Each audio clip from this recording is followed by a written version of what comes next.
right, welcome back, everybody, to the Maverick River Podcast, Conversations in the Wild. I believe that this podcast is for every man, and I think that most conversations with guys that are really impactful, meaningful, often happen outside in the wild. Guys, we go shoulder to shoulder often. It's not always around a coffee table or a check-in at a meal, but we get out in the wild and we're all of a sudden sharing things going on in our life. And so this is for you. This is a resource for your church. This is a resource for any guy that may be listening. And this one specific is a little bit more on the fatherhood, the dad zone. And Maverick River is all about fatherhood ministry because we're all about men. And so many of the guys out there that are listening are fathers. So who better to have on the show than my friend Jeff, founder of Dad Awesome, which is one of the greatest names for a ministry. Jeff, welcome to the studio. So glad you're here. Tim, thank you. I've been looking forward to this conversation. We know we had you on our podcast, and it's fun. Thanks for the invite to come on board. Yeah, I love being on your podcast, and I love what you're doing. We're going to get into what is Dad Awesome. But I like to start things off a little bit more fun and creative. And so one of the things I do sometimes is a good old fashioned would you rather. And so I think it'd be helpful for our guys to know if, this one's a little bit of a would you rather, but it's more just a challenging question. So I don't know about you. I love sauce. Any kind of sauce on different meals is important. And guys often love sauce.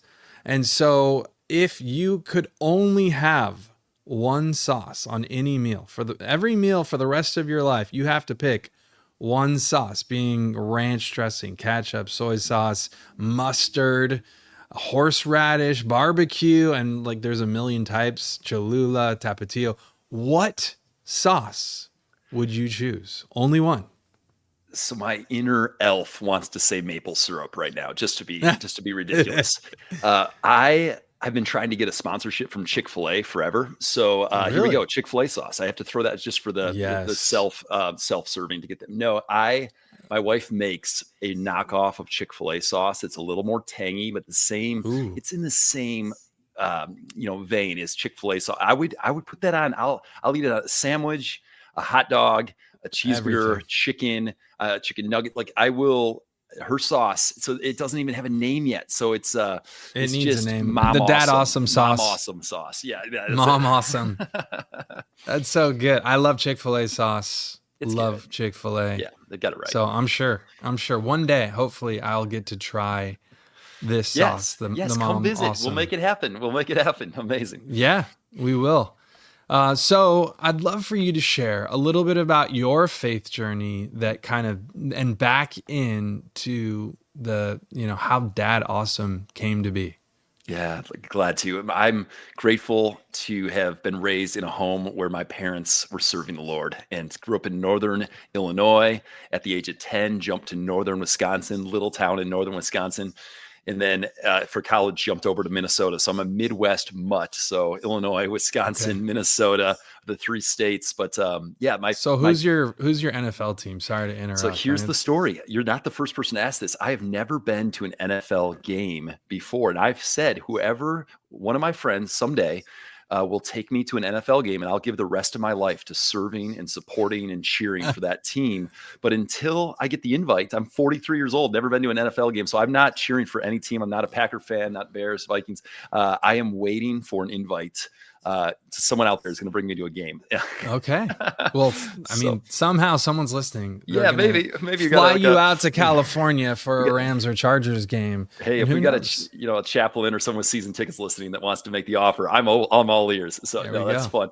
So yeah, that's that side of where I'm from. But my dad, quiet faith, pretty I know a deep love for the Lord, but quiet faith, not much leadership or discipleship coming from my dad. My mom, very active, very bringing scripture to the conversation, very spurring on. But it was my youth pastor, little town, northern Wisconsin, a youth pastor that had lots to be doing.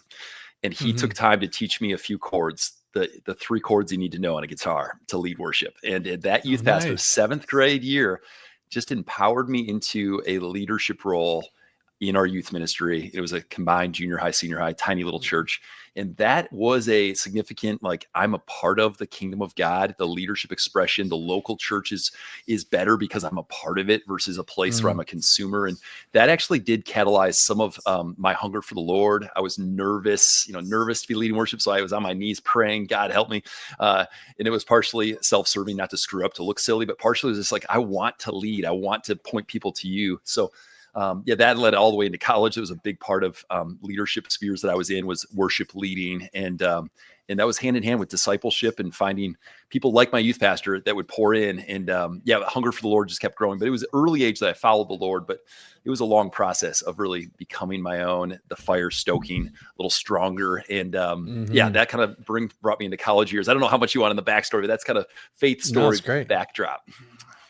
And then what did you ever go into vocational ministry or lead worship? What happened from there on? Yes, I was a business guy in college, thinking I would go work for Target Corporation or some of these big companies out of Minnesota, and I just continued to feel. I worked summer jobs in a missions field for a missions organization where I was leading worship and I was teaching, and didn't feel like in fact, I was really afraid of being a pastor, so I wasn't feeling led to pursue working for a church.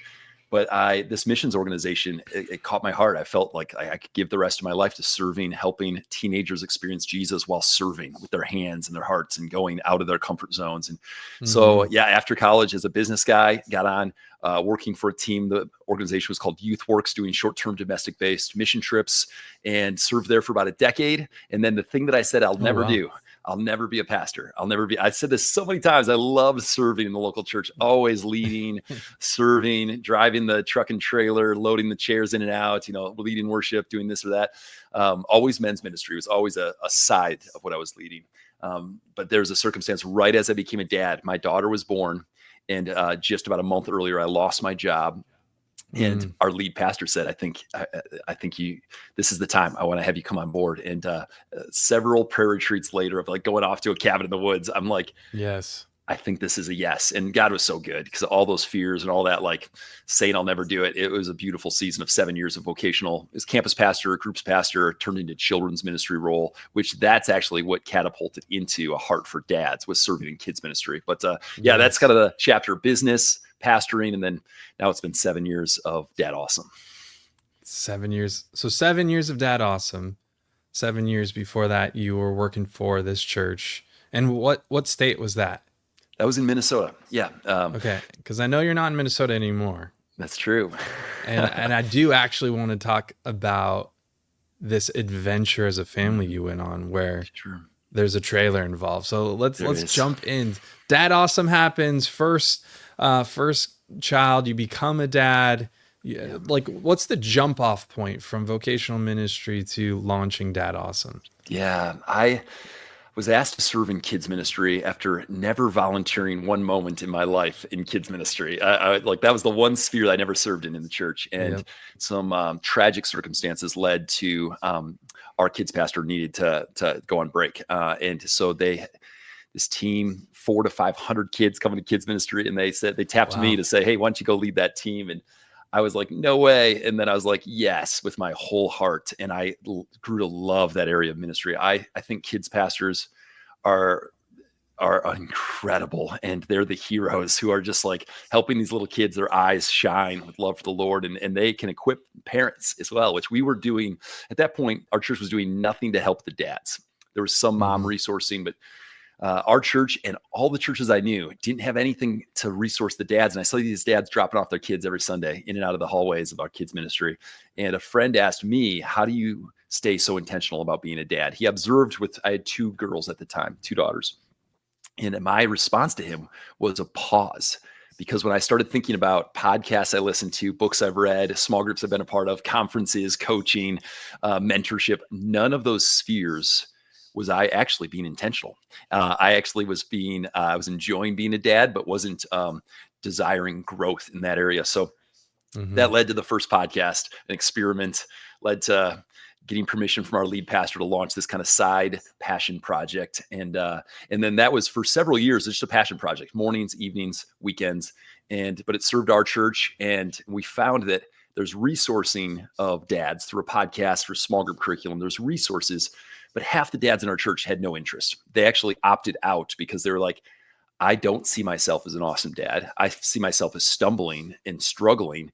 So I'll let other dads go to that small group. I'll stay put. And that's where this idea, which truly I feel like was from heaven, this idea of invite them into a mission that matters came up. Mm-hmm.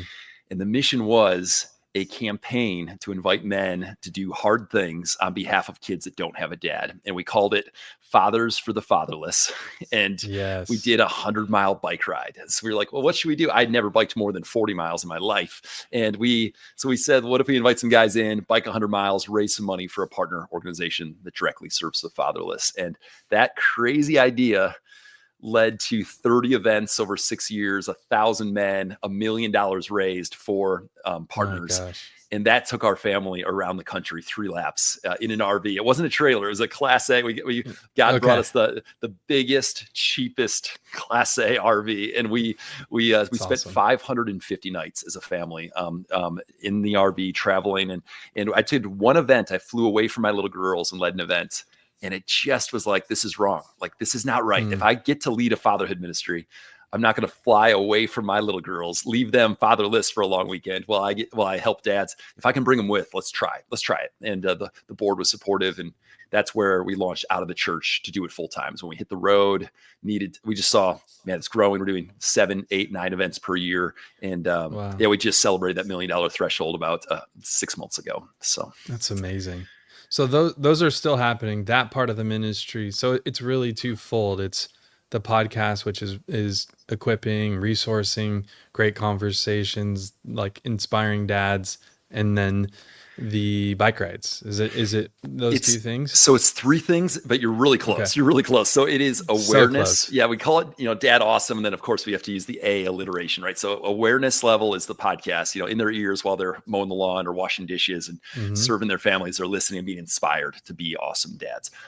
There's awareness level. Activation are the activation events we talked about. Fathers for the Fatherless, bike rides, Spartan obstacle course races. We did a half Ironman last year. We do triathlons. Wow. We did a run. So they're hard events that usually take about 3 months to train for, and they're all with a team. So they're all team-based and they're all mission-based. So activation, so we got awareness, activation, and then acceleration. We do coaching. So we do 10 dads at a time. We do coaching cohorts. And then we actually have roughly 50 partner organizations, Maverick River being one of the 50. And we love our partners. So we help basically curate amazing men's ministries, fatherhood ministries, and we just point our dads to these incredible partners. So we say acceleration, that's the deeper discipleship stuff. So we have like I said, we have a coaching cohort, but we never will see ourselves as we're going to help you grow in your role. Instead, we're like, no, we got these 50 partners that hopefully will even keep growing. We need more and more organizations that are pursuing the hearts of men, helping them be dads that are pursuing the hearts of their kids. And so, that's kind of the 3 levels, awareness, activation, acceleration's the deeper work. I'd love to learn. I don't think I understood as much about the cohorts, the dad cohorts. I'd share a little bit about what does that look like in that journey, getting in a cohort with a bunch of other dads and probably learning from you is my guess. Yeah. So this is, I thought that's not for me. I can't do that. My oldest daughter is 11. I have 4 daughters, so I've never raised a son, and my oldest daughter's 11. Who am I to be a coach for other dads? I'm like, no way. So I disqualified myself over and over for this type of offering. And I had a mentor say, try it. He's like, you've gathered at this point 6 years of fatherhood research, fatherhood ministry, activating men. He's like, try it. Invite 10 dads in. So I take 10 at a time. The last one only had 8 actually. We just trust that God's going to prayerfully bring the right dads. It's not even on the website. We simply invite people to email awesome@dadawesome.org.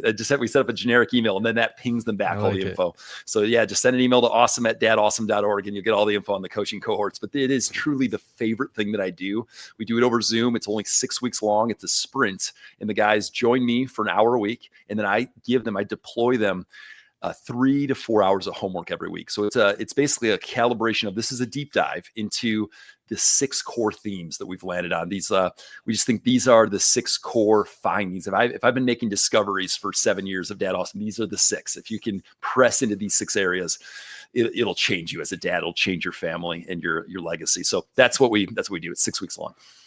6 weeks, 3 hours of homework, and 6 core things about fatherhood. Are you able to share those, or do I have to be? Here we go.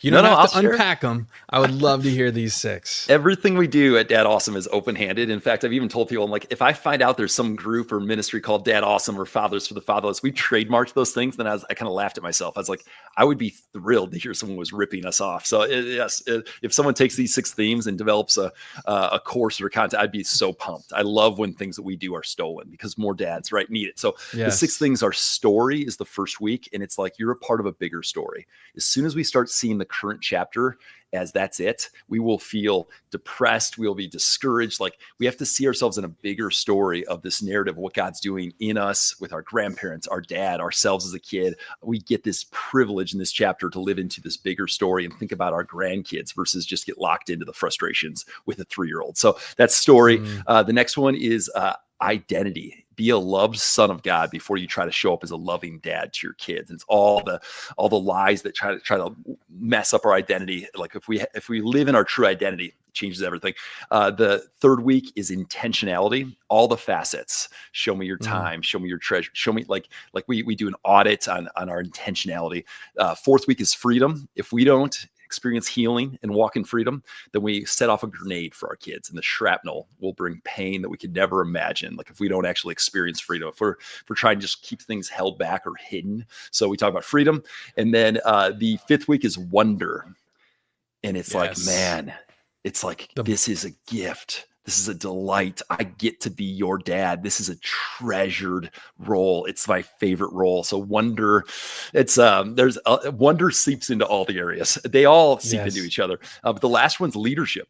And we challenge our dads, be the man who says, I'll go first. Leadership usually is like, leaders eat last, right? Leaders go with the back. No, leaders have the courage to go first. So you lead yourself, you lead your family, you lead other dads. And we erase all these lies and narratives that I can't lead because of this or this or this. And those 3 laps around the country in the RV, churches are not doing dad ministry because dads are not leading, because they think they're disqualified because they're not being dad perfect. And it's so crazy. These lies, we go to passivity, or just like, we'll let somebody else take the lead. So initiative and leadership is the cascading. Like, that's what ripple, like, generations are changed if dads see themselves as leaders. So those are the 6 things. Man, I want to be in the next cohort. Like, that sounds amazing. I'll save you a spot. And so to be in the cohort, just because people are listening, there might be some dads that are like, man, everything you just said, I want to learn more. Is there a fee? Where do we find out? Because it's not on your website. Yeah, hidden. So they have to send that email, but I'll let them know. Awesome@dadawesome.org. That's it. Just the awesome@dadawesome.org. But it is, so we ask for $600 to be a part of this 6 weeks. We ask them to calibrate, like, hey, this is going to be serious. It's going to be a sacrifice. But I've got a guy who gave a $3,000 donation into our scholarship fund. So we always ask them to pay something, but we had 2 guys this last round pay $100 each because of circumstances, and they still took it seriously. They were all in. So yeah, send the email. And the next round actually launches right after Easter, in about 3 weeks from when we're recording. So there'll be another one though in the fall. We don't do one in the summer. We have one more in the spring here, just the week after Easter it kicks off. So more or less you do 3 a year? Right now, it's 3 a year. We'll see. We're new at this. This is our 4th cohort we're launching. I love it. I think it's really important, and definitely dads. It's a way that we can invest to become better dads, the dads that God created us to be. So love what you're doing. Love hearing about Dad Awesome. Let's just really quick go back on the event-based part with the the fatherless. What is it again? It's called Fatherless Fathers for the Fatherless was our fathers. first 6-year campaign. And actually, we're taking the 7th year off. So that we have no events this year on activation Okay. events. Now, there still are, these 1,000 guys who have been a part of it. And it was welcome. All men were, even though it's called Fathers for the Fatherless, we said all of us men are called to be fathers for the fatherless. It's all men are welcome to join. But we just really felt called to take the 7th year off and then launch the next campaign in 2026. So those are 100-mile bike rides, triathlons, Spartan obstacle course races. Those are coming back I guess at this point it's still a year and a half out, but we're going to kind of release the grand plan in August of what's coming. But the Okay. idea, anyone can jump in and right today, you don't have to wait for us to facilitate. Just rally some friends to do something hard and commit to a date and a place and an event, and it will change you. Forget all the curriculum. We bring coaching. We kind of drip dad awesome content to our teams, but forget all that. If you just do something hard, stretch yourself, and your kids see a dad who's pressing in to the discomfort, to the like for a mission that matters, a mission that's at the center of God's heart, it'll change you. Like, Mhm. so I'm always going to cheer for guys to not, and don't do it for your Instagram reel. do it for a mission that matters, and do it because your kids seeing you suffer and stretching yourself, it affects them greatly. Oh yeah. I mean, the impact on the kids watching, but for me to train and be prepared for a 100-mile bike ride is no small thing. God's going to do something in that training process Yeah. and my own discipline, which probably will bleed into a spiritual discipline, because Lord knows on mile, probably for me, 10, I'm praying Yes. pretty hard for the next 90 miles. When there's a ministry that is a benefactor of this, is that something that Dad Awesome collectively chooses, or do I as a participant choose where that's going? Yes, in the past, it's been our board has prayerfully selected our international partner, and then a local partner is different for every single event because they're in different locations. Okay. We're still working into what's that going to look like the next chapter, but usually our champions that help us host in different events. We had a Front Range team in Colorado out of Fort Collins. They prayerfully selected, and we just vetted the local Colorado-based ministry, and same with our White Plains, New York. Their team picked and prayerfully selected, and we just kind of like did a quick vetting of it. And so we split it between our international and local partner.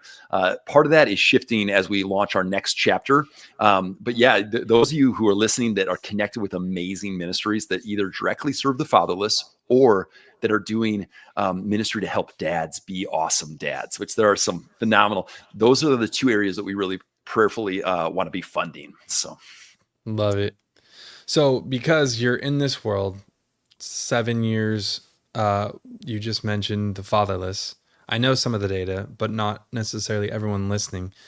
Share some of the learnings and the research and the data talking about in this current time, where are we with the fatherless? I think it's 1 in 4 kids don't have a dad.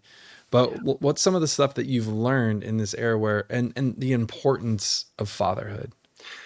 Yeah, there's stats around how many don't have a dad, how many, but there's also split home stats. So it's actually quite a bit higher than that, are not living with their dad. Oh my goodness, it's an epidemic that's rippling into every facet of society.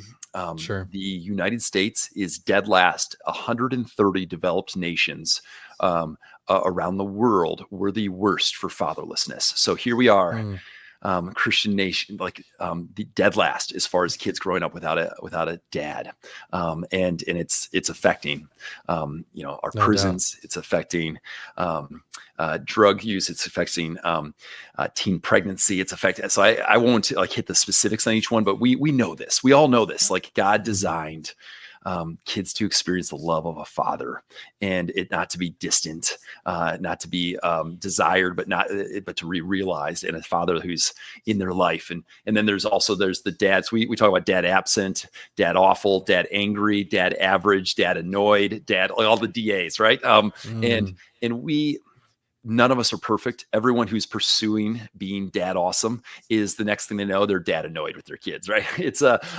But yeah, the statistics around fatherlessness, break God's heart. They break my heart. I'm sure anyone listening is like, it's not right. And there are phenomenal organizations that are helping with mentorship and helping kids experience the love of a father, even if it's once a month on a fishing trip, right? So I just cheer for it. I continue to meet more organizations. In fact, I have one buddy who runs in a crisis pregnancy center context. They do coaching, life coaching. They help dads create a mission statement for their fatherhood with a new infant. So not only do they help a kid not be fatherless, but they help a dad like engage in that moment of an unexpected pregnancy, celebrate them as heroes, and give them a mission statement to press in, even regardless if they marry the mom. It's like that kind of stuff. Just like, I'm like, I could give the rest of my life to cheering for organizations like that, so capture cool. those dads. Man, love it. Love the work that you're doing. Also love that you're taking a year off. I'm sure God spoke in that time to hit the pause button after 520 some nights cruising around the country in an RV with 4 kids, 4, right? 4 girls. Yeah. 4 girls. You got it. 4 girls. And I think that when I was on your podcast, we were recording in your RV. You created like this little studio inside the RV for the podcast. Am I remembering that right? So only a handful were done in the RV. I rented a lot of co-working spaces, like, just a 1 hour rent in a conference room or this or that to record them. But yeah, it was a challenging season for the digital ones. Now for the in-person, it was a gift. I mean, the amount of people I got to sit with, or I did one while hiking through Arizona. I did one walking a beach in Northern Florida. Being at places around the country was a gift for the interviews that I had. Like you, a lot of years are in the wild. I loved that. That's awesome. One of the things I wanted to talk about is because I know that you enjoy reading, and I know part of your story even recently is impacted by an author that we both admire.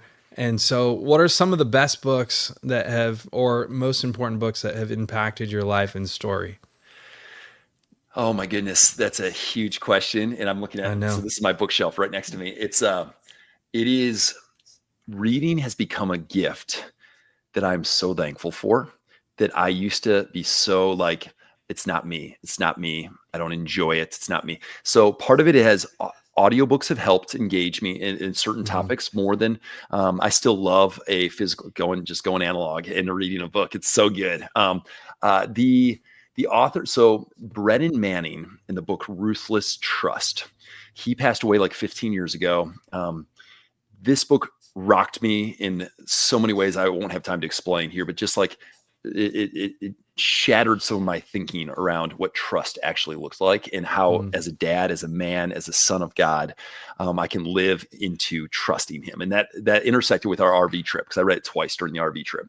Another book, Spiritual Slavery to Sonship by Jack Frost, shattered some of my thinking around. I was living from an orphan heart, from trying to earn love, and that will filter down to my kids, and I'll show them conditional love. And it's crazy how that's what was modeled from my own dad. He modeled conditional love. I received a lot more love when I put a lot more points in the scoreboard in the basketball game.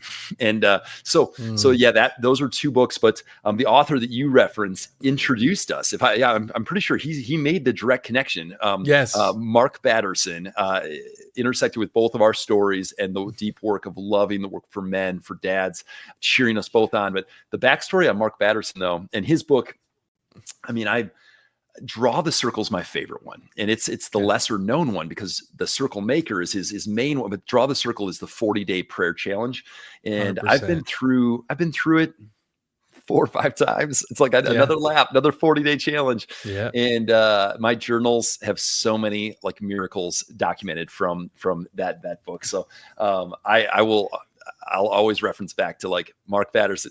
Get it? He's written 26 books now, right? It's like crazy. Yep. But I tried to get an introduction. I asked a friend. This is back early days of Dad Awesome, like 6 years ago.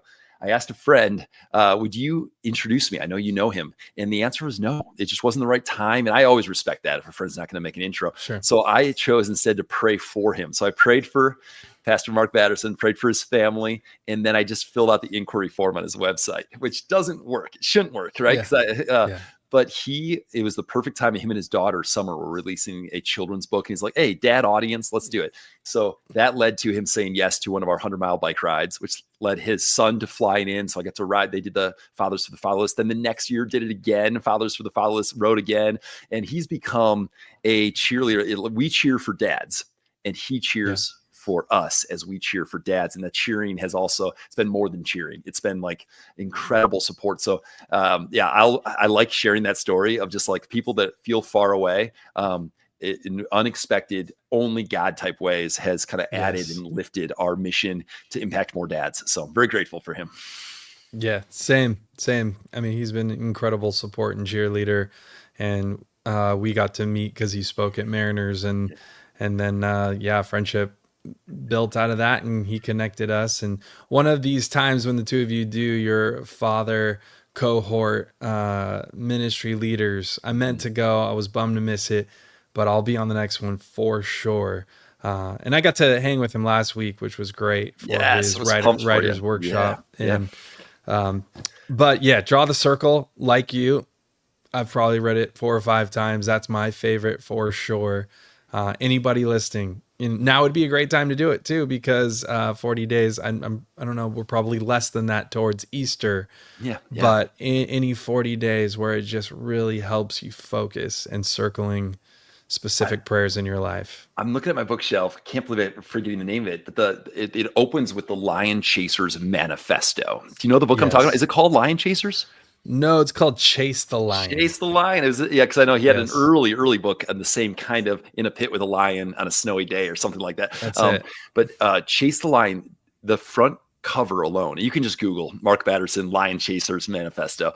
Like, read that with a little bit of passion 3 times in a row, and it will change your day. Like, it'll literally, because declarations change us. Like declarations, Craig Rochelle has some declarations. If you search his name and declarations, I've taken and molded just a little bit just for dads and just for myself lists of declarations. And it's crazy that I can invest 3 to 5 minutes of doing declaration prayers, and it changes my thinking, my heart, my pursuits. So yeah, it's just a little side benefit from the Lion Chasers. Is there needs to be, if there's not, is there a Dad Awesome Manifesto? There's not, because again, I just share so much of the things I'm finding. Maybe it's coming. It just hasn't yet. Yeah, there you go. I'll say that. It's gotta be. I mean, it's like for all that you do in encouraging so many dads, it just makes sense there'd be some sort of declaration and manifesto for. I love it. Hey, go to one website, read this 10 times and see how fired up you are. I bet you'll be a better dad that day. You'll be a little more awesome that day. Wow. So I would love to encourage you to create one. All right, deal. And I'll read it, man. Bring it on. Commitment Speaking made. of reading, we're talking books, and I'd love for you to share this current project that you're on right now, putting and extracting all the things you've learned into writing. So what's going on? Breaking news. Here it is right now. So we've committed to, by our 400th podcast episode, which is middle of September, having the book out in the wild. And it's a self-published project, so there is time. It's a third written. I'm going to have it done by Father's Day. And then, there'll be a couple months to have it put together. But the book, it doesn't have a title yet, but it's a strong mission that you already heard. So the chapters will all fit within those 6-part framework that I already gave you the overview of. And they're all micro chapters. Every chapter is a 6-minute read, 5 to 7 minute read, and it's all story based. So we just copied Jesus. It's got, it's story, it's principle. And then every chapter is supported with specific wisdom that I gathered on the podcast. So I'm actually using AI to sift through hundreds of Dad Awesome episodes, help me formulate into which chapter or which sections would they be most powerful. And then from there, lace them into this project. So it's really, if I would have released this book 2 years ago, it would have been impossible. The amount of the vault of Dad Awesome from at this point, it'll be 400 episodes this September, just too much content to kind of lace into every chapter. So every chapter has a launch pad into, you could listen to an episode from 6 years ago, or listen to this one. It's cool. So that's the project is really bite size for dads. as a conversation starter, not as a blueprint. You're not going to get like, this is the way, follow this and you'll be perfect. No, it's we're all growing in these 6 areas, and it's all, like I said, story-based, scripture woven in, podcast wisdom woven in, and really light. And you could do it as a 6-week sprint with a group of dads, and they don't have to read every chapter. They could just pick one in that section, give it a read, and they'll be able to contribute and get around the campfire and have great conversations. That's awesome. Now, will there be quick QR codes that take you to that podcast that you're referencing? You got it. 400. Exactly. You're coming up on 400 podcast episodes. Yeah, and so roughly 40 of them will be featured. So basically, I'm mining out about 40 of the from the vault, and those will be featured in the book. That's amazing. That's I've done 3 seasons. I think approximately 10 to 12 per season. Yeah. I'm not even done with season 3. You're a part of season 3. It's a lot, and so for you to be, coming up to 400, that is incredible. I can't imagine how much time and energy and effort it went into creating a resource for dads to bless them to grow in their fatherhood. So good on you for that. Thank you. It is a labor of love. I love the people that I've met. And when you do a podcast episode with somebody, I mean, there's the power. It's, by the blood of the Lamb and the word of our testimony, we are healed, like we're set free, we're delivered, right? Like it's crazy, the gift of people's time when they give me 45 minutes for a podcast interview, and the friendships form so that I interview someone, and then years later we're bringing the RV through Kalispell, Montana, and I get to meet this person, and they get to have us over for burgers as a family. And I'm just like, I love this person, even though I haven't talked to him in 3 years. So God does some pretty special things through just faith, long is it long obedience or long faithfulness in the same direction? Is that Eugene Peterson? I think it's or Dallas Willard, one of the two.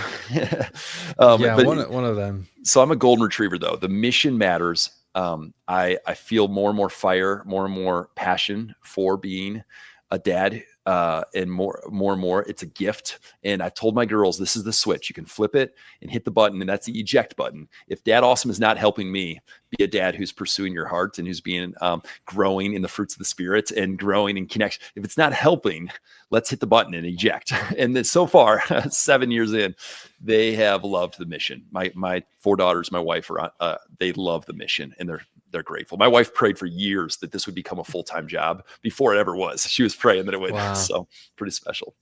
I love that. I mean, I think it's absolutely imperative that you're authentic in what's happening in the home to what you're out there preaching and the mission that you're on. And so I love that there is a clear eject button that I'm sure you've talked about with your daughters and your wife. Hey, if this isn't real here, what does it matter anyway? It's useless, the mission. And so I love that you share that, because there's, we've both been in ministry, and there's definitely a lot of people that what is presented outwardly from the pulpit or in their ministries that isn't lived out at the home front. I mean, our ministry first and foremost is our family. And so that needs to be lived out, preached. And so our kids need to experience it. Our wives and our marriages need to experience who we are.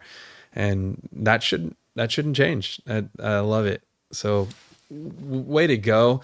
I'd love, because you just gave us a little bit of, insight into the home front and your family life, but what are some encouraging nuggets you could kind of let our audience and the dads listening, which is probably most the guys, about that, something that you've learned through the podcast, through the ministry, through the bike rides, that, man, this was a game changer for me in my parenting.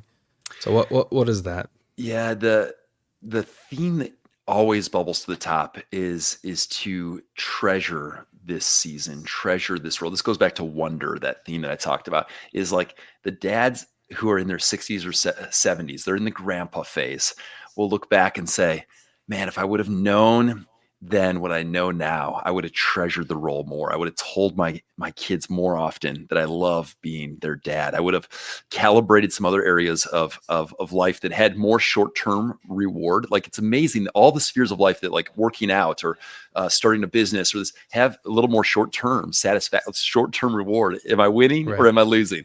And the dad life doesn't. It really doesn't. So that's probably what echoes through a lot of the cheerleading we do, a lot of the conversations, a lot of the testimony is like, treasure this role. One mentor says slow is pro, and it's like, let's slow things down from the hustle, from the taking on more and more commitments and just doing more and more and more, like to treasuring and to presence. I mean, truly, it's like our presence and our eye contact and getting our eyes to what matters all throughout history, the fire and fireflies and illuminescence in the water and the moon are, I think, the only things that shine that we can look at, right? And they're mesmerizing, these things that shine and glow, right?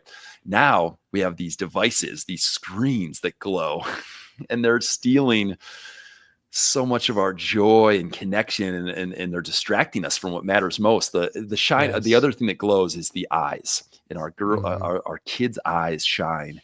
And I want to be a dad whose eyes shine. And so Mm. that theme of just like calibration of, I know it feels discouraging. I know it's sleepless nights. I know there's all these things that feel like I'm failing and I haven't done enough. I don't know how to disciple all these things. Like, well, just delight in them.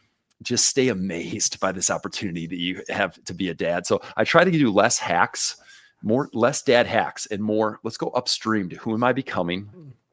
What's Mhm. my heart? What's my heart posture? Yeah, for sure. Brotherhood. I know this is huge at Maverick. Like brotherhood. If I don't have men who know my story and that would drop everything to help fight for my family, I want to be a dad who fights for my family, not takes flight from them. And a lot of dads stay married, but they've taken flight from their kids with their heart. They've Mm. disconnected. They're not really treasuring their. And I want other guys to know me and to know, is Jeff fighting for his family? Is Mhm. he bringing his full strength in pursuit? And I want them to know my girls' names, and I want my girls to know who those men are. So those friendships is upstream. Who am I? Freedom. There's a lot of things we've already kind of bounced around, but those are some So good of the though. takeaways. I love it. So the things that shine that we can see, fireflies, the moon, what were some of those? Yeah. Well, You throughout just all said of that so history. quick, but it was Yeah. like so good. So because a fire is mesmerizing, sitting around a fire, like Oh it's yeah. like it's amazing how it's just like our breathing, our heart rate. Like there is something beautiful about these things that shine. So fire, fireflies, illuminescence, the moon. You can't look at the sun; it's too bright to look at, right? A sunset Mhm. though, or a sunrise. These are Yep. things that shine or glow, they draw us in. But now these things travel with us everywhere we go. These things travel with us. Here's the Zog squad, my little girls. There they So are. and so we want to be aware that this draw towards things that shine is good. The draw towards fire and sunrises and sunsets, it's good.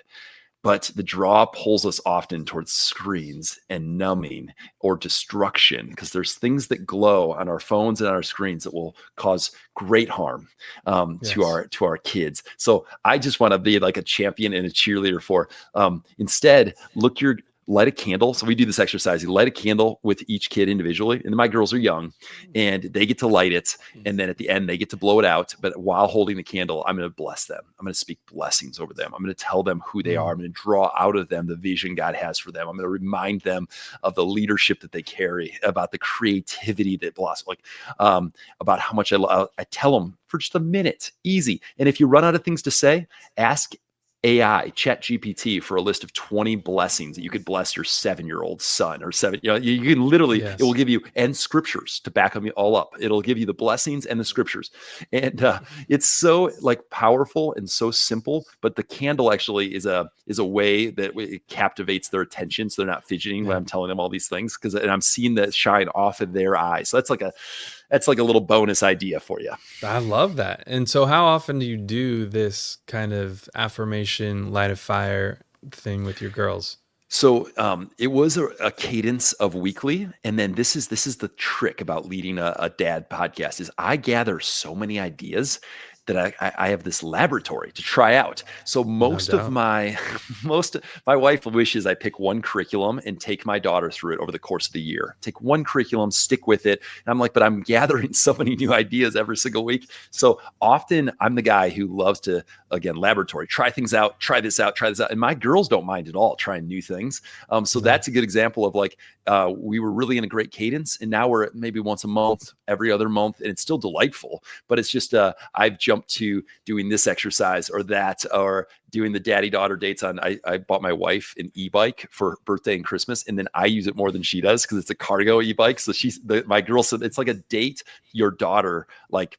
My goodness, if there's like a secret tool that you could date your daughters, like it's get an e-bike with a cargo so they can sit in the back. So Yes. anyways, I'm jumping all over the place, but No, it's great. I am not in regular long-term cadences. It's like I try this, then I try this, and I grab this curriculum and I do that. And that's kind of squirrel. No, these are all great though. I think even just for those dads who have girls, like date your daughters. Like that's so important. You're modeling the kind of men that they will one day marry and get to take care of. And so I think that just even that. But I love the things that are shining, the things that are lit up, and how the drawback to the phone, how that can be so harmful and distracting, and how if we're staring at our screens instead of shining for our sons and daughters, that they have our full attention. I'm totally guilty of this, and so I'm convicted by the conversation. But for them, when they're talking, it gets set down, and I'm all in. I'm all in, and I want to know about your day. I want to know what you wanted to share. I want to see the picture you drew. I want to see and hear about, the Barbies that are currently being played with, or the video game. I'm currently in my two boys. It's all about Fortnite, and they want to tell me about this new mod and the character they're playing with. And it's really not the most exciting for me, but I need to make it the most exciting thing Yeah. What are because they that's into? what they're fired up about. Just like I love Legos. Luckily, I loved Legos as a kid, and so we get to do some of those projects together. Yeah. Luckily, I'm a Star Wars nerd that have indoctrinated my kids and my entire family to love Star Wars. So we get fired up about Star Wars together. So those are ways that we can engage, right? I'm so So guilty. important. I'm into surfing. I'm into rope swings. I'm into obstacle course races. My girls are all into Yes. this. They're totally Yes. followed me into some of these things. Same thing. Yep. Yes. It's all like, we want to adventure as a family. That's what we're going to do. And so we're going to do cool things like that together, which I love. So it's like, no, we're going to go snorkeling. We're going to go surfing. I'm still working on helping my boys fall in love with surfing. And I live so close to the ocean. So this summer, I feel like this is it. We're going to be all in, and these guys are going to paddle out without me pushing them in. So those are ways that we can connect as fathers. So many good resources that guys, if you're listening, that you can hear more incredible stories of fathers doing amazing things for their kids on the Dad Awesome podcast. And very excited for the resource coming out, the book. And then I know I'm excited about learning more about jumping into one of your cohorts. So thank you for 7 incredible years of ministry. I know it's a labor of love. Ministry is difficult. Ministry is painful, messy, and there's a lot of faith oriented around stepping out and building something like you have. It's been a resource for me. And so thank you. I would love for you to close and pray for the guys listening, for the dads, and just finishing out that way would be awesome. Glad to. And Tim, thank you for your friendship. And we met like a year ago digitally. And already I feel from your voice text, from your reaching out, from this conversation, I feel lifted. Like it really does matter the way you bring encouragement to every relationship. So I wanted to say thank you as well. Well, So thanks, man. let's pray, guys. Let's pray. Heavenly Father, thank you that you've been right here with every man, every dad who's listening. You've been right alongside. And I pray that if there's something that you want us to add action to, from intent to action, I pray that the spotlight of your Holy Spirit would shine back on that area. You'd bring it to mind right now. And that we would, instead of being the dad who listens and intends to do things, you'd give us one step. God, what's the one step we can do to pursue the hearts of our kids? What's the one step that maybe it's freedom that you want us to press in, see a counselor, experience healing, deliverance, freedom, so that we don't bring shrapnel to our kids, pain to our kids, whatever that step is, God, I pray you'd bring it to mind and you give us the courage and the strength to walk it out. I pray this in Jesus' name. Amen. Amen. Well, thanks for tuning in, everyone. What an amazing conversation we got to have with Jeff from Dad Awesome. We'll have all the links in the show notes, but we're excited that you tuned in for Conversations in the Wild.